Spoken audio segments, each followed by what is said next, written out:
Deputy Assistant to the President, Sebastian Gorka, on the growing threat from North Korea. But first, my opening statement. Donald Trump has launched a new era in American history that will last for decades. It's called Americanism. And as he continues his world journey to announce our agenda of America first, the safety and security of her citizens, her allies, and her interests here and abroad, the left, both here and across the globe, are doing everything they can to destroy both his vision and our way of life.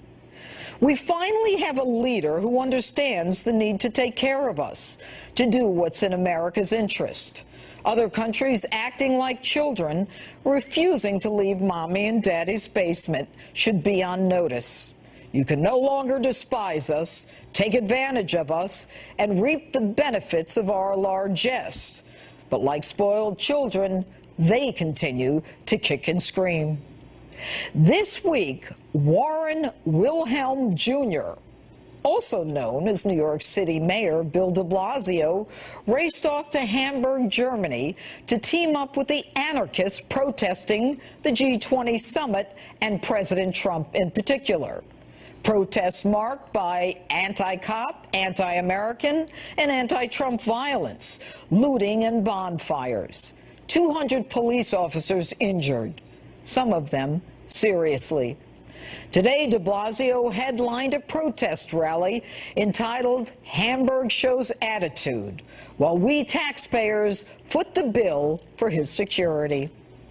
And it's not bad enough that de Blasio jets off to join those protesting our president and capitalism, but he does so in the shadow of the assassination of a 12-year New York City police officer, Mia Sotis Familia, a 48-year-old mother of three, simply sitting in her police vehicle when she was shot and killed execution style by another cop hater.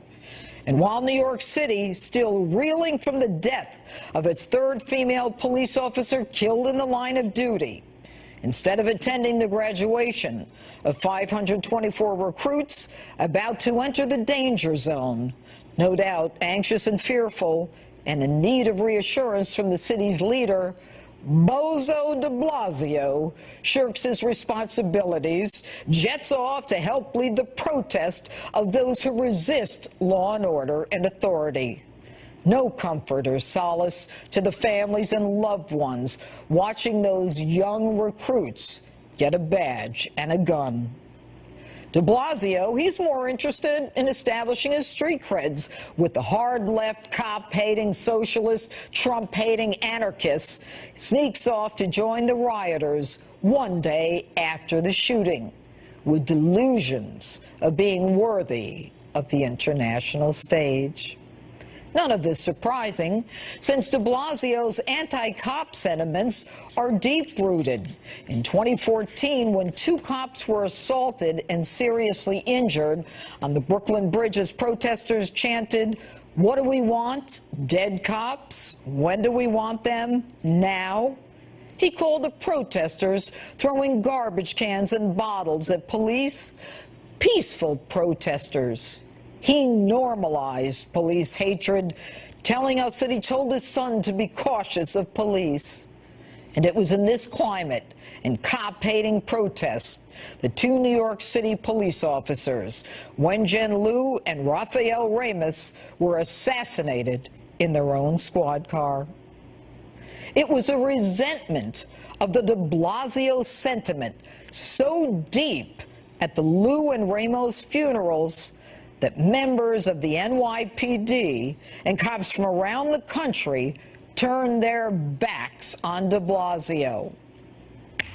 And to the tens of thousands in law enforcement who will come from around the country to attend the funeral of yet another slain officer, this time Mia Sotis Familia on Tuesday, my message to you is, do unto others as they do unto you. Do exactly what you did after the deaths of Officer Liu and Ramos. Turn your backs on this anti-Trump, leftist, socialist, cop-hating mayor. Do it for me. And that's my open. Tell me what you think on my Facebook page or Twitter, hashtag Judge Jeanine. And joining me now is former Congressman from Utah and current Fox News contributor, Jason Chaffetz. Good evening. Do I still call you Congressman? Oh, you can call me Jason. Call me whatever you want, Judge. No, I get it. It's good to have you on tonight, Jason, and welcome to the Fox family. All right. So right now, what I'm concerned about is the message to law enforcement, what has happened in terms of the normalization of cop hatred. Well, look, there are a lot of reasons why Donald Trump became the president of the United States, and I think the law enforcement component was a big part of it. President Trump went over to Europe and talked about putting America first, made in America, American exceptionalism. Then you have the mayor of New York City go over there and say that Donald Trump, as the president, doesn't represent the United States of America.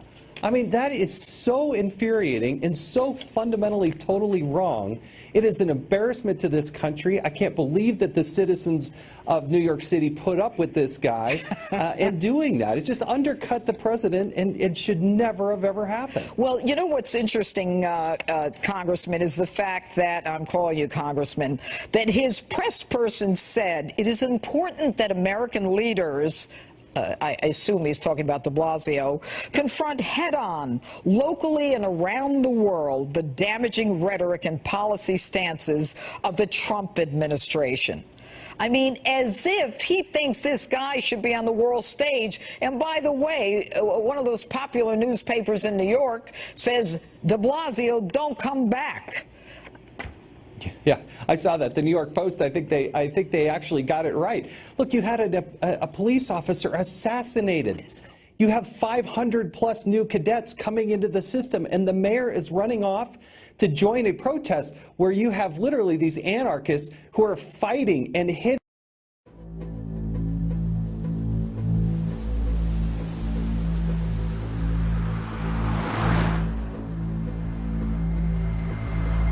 Uprising that's happening in North Korea. All of these things that America does believe in, and the New York mayor is over there leading the protests of those that are fighting the cops, causing more than 200 people, police officers in Germany, to have to go to the hospital. So what do we do about this? Well, you got to draw attention to it. It's infuriating. It's absolutely wrong. And you know what? It's not just a New York City issue. Even us out here in Utah, and I'm sure all across the country, are absolutely embarrassed by this mayor taking it onto himself, thinking he represents the United States of America. He does not represent the values of the United States of America. Well, not only does he not represent the values of the United States, but he's working against those values. Yeah. He doesn't believe in capitalism. He thinks that he's this socialist leader. And what's amazing is, you know, he held until 90 minutes before he left the fact that he was, you know, blowing town to go to Germany. I mean, he's very secretive, and he's very cagey about who he is and what he's doing. What do you think this guy thinks he's ultimately going to end up? I don't know. I would love to know who paid for that trip. Where did he stay? I don't think he was sitting back in coach eating peanuts along the way. Well, he's saying that the organization paid for him to go there, but we taxpayers are paying for a security detail. We sent 4 there about 5 days ago, and there's another 4 traveling with him. So he's got 8 security detail we're paying for it, and also his whole detail, the press people, you know, all of those guys we're paying for. So, you know, but let me ask you this. When Donald Trump says law enforcement and the military did a spectacular job in Hamburg, everybody felt totally safe despite the anarchists, what do you think he can do coming back home to help the police in this country? Well, look, I think his mere presence has totally helped the Border Patrol, the Secret Service, the law enforcement community at large. Donald Trump has said, look, we're going to get more resources, more effort behind you. We love you. We're committed to you. And that has resonated. You can feel the difference. It's just... it is palatable how much better it is with Donald Trump, because he talks about putting America first, only to have the mayor of New York City go out and say, well, that doesn't represent the United States of America. Are you kidding me? It is amazing. Jason Chaffetz, thanks so much for being with us. Thanks, Judge. All right. And breaking tonight, President Trump back in the United States, arriving within the hour from the G20 summit, where he pledged that North Korea threat will be resolved, quote, one way or the other. The president made the pledge in a meeting with China's president before Mr. Trump left for home today from the G20 summit. Joining me now to talk about the threat and the president's comments is Deputy Assistant Dr. Sebastian Gorka. Dr. Gorka, thanks so much for being with us. Look, I'm not saying anything that you don't already know, and that is that Americans are very concerned about this wackadoo nut job over in North Korea, sending us a birthday present in an attempt to send over an intercontinental ballistic missile with a nuclear tip on it. What are we going to do about that? Well, the president took the opportunity. He showed leadership again. He met at the G20 with the president of South Korea. He met with Prime Minister Abe of Japan. They sat down. They want to ratchet up the pressure. They're calling the U.S., Japan, and South Korea are going to call for a new UN Security Council resolution against the North. The president also met with Xi Jinping. They reaffirmed their commitment to denuclearize the whole peninsula. So we're taking action. Right now it's peaceful action, Judge. It's a campaign of peaceful pressure. We're going to see if it works. But if it doesn't work, there are other options. And the president has been clear. This is a grave, grave escalation. Has the president given up on China helping us out? No, I think the meeting today was part and parcel of trying to get back on track, that kind of spirit that came out of the Mar-a-Lago summit, whereby China has more capacity to pressure in the non-kinetic domain its neighbor than any other nation in the world. But the president was clear. He was disappointed with what came after those commitments. Right. So we're going to give it one more try, but all the options are on the table. And look what the president signaled already, whether it's the Moab bomb in Afghanistan, whether it's the 59 cruise missiles in Syria. We understand, and this president understands, that force is always an option in statecraft. And in fact, we just sent two U.S. bombers that were flying near the demilitarized zone with South Korean and Japanese jets on a training mission. That's pretty loud and clear, and I doubt that China would want Japan to have a nuclear weapon, but I can't imagine that that isn't on the table in terms of at least protecting our interests. Well, China has looked at North Korea for decades, for more than a half century now, as this kind of buffer between itself and other nations like South Korea. But at some point, there has to be a realization, just how much are you willing to pay for that buffer if it creates instability, if it's in flagrant disregard of numerous Security Council resolutions on weapons of mass destruction, on rocket technology, on ballistic testing. That buffer becomes a danger to China as well. And that's the message that has to be understood, and that's what the message that the president's going to be giving to everybody. Well, without getting into this, I seem to recall that there were some cyber attacks that prevented North Korea from accomplishing some of their goals. So cyber warfare is certainly on the table as well. If you understand how to rudder the ship of state, then you don't just talk non-kinetic, you don't just use diplomacy. That's the last 8 years. That's the empty rhetoric of leading from behind. This president, in just a scant 24 weeks, has shown the world he understands how force has to back up diplomacy. But between peace and war, as you said, there's a massive scale of other options. And we're not going to comment on live television, even with our friends, about what we do or do not do in the cyber domain, but there are lots of tools. We are a hyperpower, Judge. We're not a superpower, we are a hyperpower, and we have lots of things we can do, covert and otherwise. And you know, when I interviewed General Kelly about a month ago, he said that there is no doubt in his mind that within the first 4 years of the Trump administration, that Kim Jong-un will have the capacity, if he's not already in a position of having that capacity. Look, the point is, this president is not a president you want to test. This isn't a man who's apologetic for who we are. Look at the Warsaw speech. Look at what he stands for. We are reinvigorating America. And that means standing up for our values, and it means protecting our friends and our partners. And it's a very, very bad idea to test Donald J. Trump. Well said. Dr. Sebastian Gorka, thanks so much for joining us again tonight. Thanks, Judge. All right, we've heard from a former congressman. So what does a current lawmaker think of President Trump's trip? Congressman Ron DeSantis is here live coming up. But next, it's Tommy time.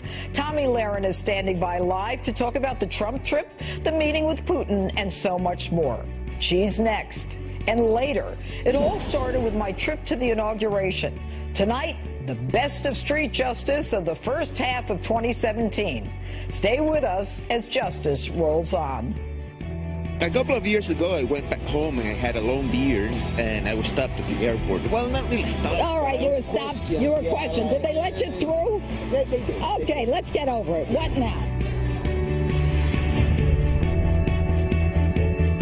A light moment as the president arrives back at Joint Base Andrews tonight from the G20 summit. The hat of a Marine standing at attention blows off in the wind, and it's the president himself who retrieves it. President Trump, as always, a man of the people. All right. Meantime, the nation reacting tonight to the president's overseas trip and a series of meetings at the G20 summit, including his much anticipated sit down with Russian President Vladimir Putin. Joining me now to talk about all of it, political commentator Tomi Lahren. Tomi, thanks for joining us. Your first time on Justice. We're happy to have you here. Tomi, I want to start with the meeting of Trump and Putin. Is there anything that the left-wing media can see that came out positive on that? Well, of course not. They are too busy talking about body language, how long it lasted. And, I got to say this, what I find very disappointing from, the unloving and intolerant left is that though they seem to stand up for tolerance and for acceptance for the LGBT community, they seem to not have a problem with posting memes of President Trump and President Putin in a negative light. So that, first of all, is very disappointing. But, the leftist mainstream media, they could really care less about the positive advancements and the America First agenda and how positive this trip was. They're going to poke any hole that they can, and they, of course, chose this meeting to do it. All right. I want you to listen to something. This is Secretary of State Rex Tillerson talking about the meeting between Trump and Putin. They had a very robust and lengthy exchange on the subject. The president pressed President Putin on more than one occasion regarding Russian involvement. President Putin denied such involvement, as I think he has in the past. And what's interesting about that is that, the left is saying, this really wasn't Donald Trump pressing on the Russian meddling thing. But I sometimes wonder, if President Trump accuses Putin or asks him about the Russian so-called meddling, then they could go back and forth for the whole 2 hours and 15 minutes that they met. And what does he expect? Putin to confess one way or the other? They have to move on and talk about something forward. Well, the mainstream media can't move on, and they seem to think because they're obsessed with this narrative that the American people need to be obsessed with it as well. And so they spend all of their time talking about, well, did he push him enough? They seem to want us to start aggressions with Russia because John Podesta and Debbie Wasserman Schultz couldn't protect their emails. So they seem to want to go to war with Russia over that, while the rest of the American people are thinking, why don't we get some reform done? Why don't we build a wall? Why don't we put America first? Well, and the amazing part of it is that for all the months of the so-called collusion, I mean, nobody can come up with one iota of evidence. And did you notice, Tomi, that there's starting to be less and less talk about the Russian collusion because they're going to look like fools at the end, although, who knows what Mueller and his Trump-hating team are going to end up doing. But finally, what do you think of the fact that, according to those who were there, that Trump and Putin connected very quickly and that they had positive chemistry? I think that's fantastic. Anytime we can have our leader connect with a foreign leader and have a productive conversation, everyone wins in this situation. I don't know about you, but I'm not tired of winning yet. So if we can actually have a Russia restart that the last two administrations failed to do, why would anyone have an issue with that? That's what I don't understand. And, you know, the amazing part also is that people seem to not recognize the mutual interest that we may have as it relates to Syria and the fact that they actually signed a memorandum of a de-escalation agreement in, I believe it's southwest Syria, with the United States, Russia, and Jordan. I mean, all that is extremely positive. And when you think about, you know, Obama dancing with the devil in Tehran as they yell death to America, it seems kind of hypocritical, wouldn't you say? Well, of course, but they are still, again, bitter that Hillary didn't become president, and they think that the reason for that is because of the Russians and because of Putin. So they will not let that go, because then they would have to actually accept the results of the election and move on. They would actually have to put forth policy positions and have an agenda, but we know that that's not their favorite thing to do. So instead, they're just going to beat this dead narrative until, I don't know, 2020, when we win again. I don't know. I think that sounds good to me, though. Yeah, it sounds good to me as well. Now, are you in Dallas now, Tommy? I am. Okay. So Dallas has just, you know, recognized the 1 year, or realized, I should say, the 1 year anniversary of the shooting of 5 cops in Dallas. I mean, how do you think, as you look back on the last year, this cop hatred can be stopped going forward? Well, I will say that the election of President Trump is a great step forward, and many of my friends here in Dallas are in law enforcement, and I tell you, having the support of the president behind them for the first time in 8 years is refreshing. But I tell you about Dallas. This city is lit blue. It's going to be lit blue for probably for many days to come, because we really rally around our law enforcement here. And, you know, it's a somber mood, but it's also uplifting and it's inspiring, because we remember what we did and how we came together to support our law enforcement. And I think that that's what's great about Dallas. And you know what? I remember the police chief. I was so impressed with the Dallas police chief. Anyway, Tomi Lahren, good to have you on. Thanks for being with us. Thanks for having me. Your favorite moments of street justice since the inauguration in January coming up. Plus, Congressman Ron DeSantis. But next, President Trump's trip from 2 very different points of view. Lawrence Jones and Chris Hahn, my political panel, standing by to battle it out. Don't go away. Live from America's News headquarters, I'm Jackie Ibanez. State election officials from across the United States addressing some major concerns when it comes to the nation's voting system. Election officials are in Indianapolis for a meeting of the National Association of Secretaries of State. The meeting is focused on recent attempts to breach voting systems, namely allegations that Russian officials interfered in the 2016 presidential election. And a blistering heat wave has broken a 131-year-old record in Los Angeles. And the heat has only fueled a wildfire burning out of control in Santa Barbara County. Fire officials there say that the fire tripled in size in just about 8 hours. Right now, it's only about 10% contained. Hundreds have been evacuated for safety. The area is under an excessive heat warning with triple-digit temperatures expected. I'm Jackie Ibanez. Now back to justice with Judge Jeanine for all of your headlines. Log on to foxnews.com.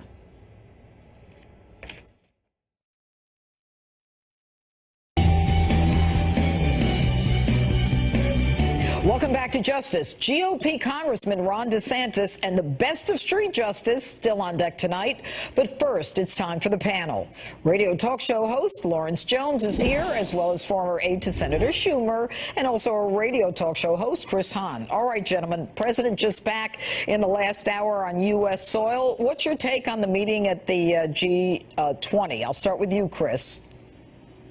Well, look, you know, I've been hearing a lot of conservatives talk about it. It reminds me of the George W. Bush saying, let's be careful about the soft bigotry of low expectations. The president didn't put his foot in his mouth, I'll give him that. He didn't start a war. He didn't lash out at President Xi Jinping's tie or anything like that. I want to know what happened in that Russian meeting. Did he give back the sanctions that President Obama put on them after the election? If in the next couple of weeks we find out that he gave back those 2 consulates, we're going to be very upset about that as Americans. Okay, I'm going to let Lawrence Jones answer this, but here's what I want to say. You know what? You guys ought to put up or shut up on this Russian collusion thing, but well, go ahead, Lawrence Jones. Well, go ahead, Lawrence. Okay. Yeah, we've heard it, Chris. Here's the deal. The president went into Putin. He called him out with his actions in Syria. He told the Russian president that he knew about what was happening with the trying to interfere with the election, although it did not affect the outcome of the election. He still wanted to know what Putin was doing. He held him accountable on that. But then he moved on and started to talk about other stuff, like, for example, the ceasefire in Syria. That is all news that the media should be reporting, but they would like to continue to talk about Russia in collusion with Donald Trump. Okay, and Chris, the double agent, which has been proven false. Would have been nice if the president stood before the press and answered some questions about what happened in that meeting, but he didn't do that. And let me just point out one other thing about collusion. Why do you guys need to know? The AP is reporting in the last 2 hours that Kushner, Manafort, and Donald Trump Jr. met with a Kremlin-affiliated lawyer right after he became the nominee of the Republican Party. Now, I don't know that that says there's collusion, but I want to know what that happened at that meeting You know what, Chris, let me tell you something. Go ahead, Larry. Are you guys going to lay off these sources? Even your guy's boy Comey testified before Congress and said all these sources and leaking coming out cannot be verified. So stop listening to these leaks and get some factual information. Boy? How is Comey my boy? I'm talking about Chris.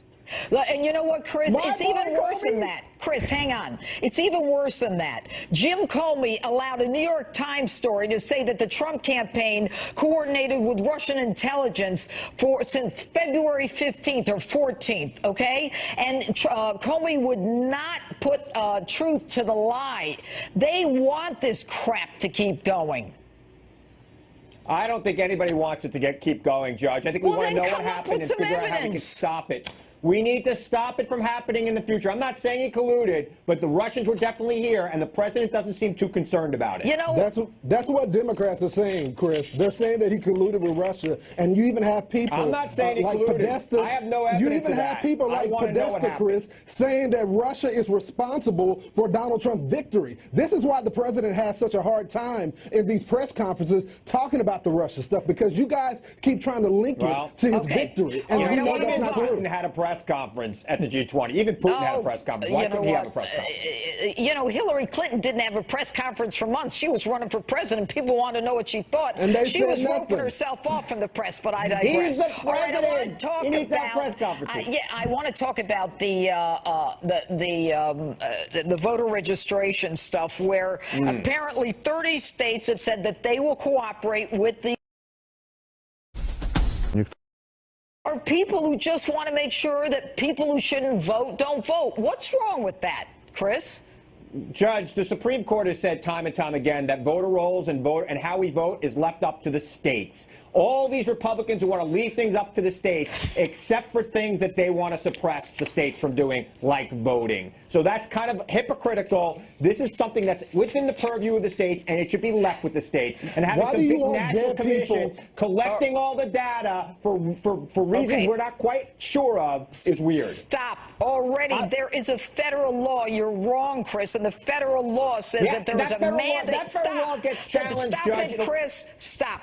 There is a federal law that mandates that the states clean up their voter registration lists and conduct maintenance so that there isn't corruption, and the Obama administration denied it. Now, why would they do that? Lawrence, you got 2 seconds. It's a 10th Amendment Under Tom Perez, because they had Tom Perez as the Assistant Attorney General, and he did not want to implement the standards. He is now the chairman of the Democratic Party. So we know what his political motivations were. All right.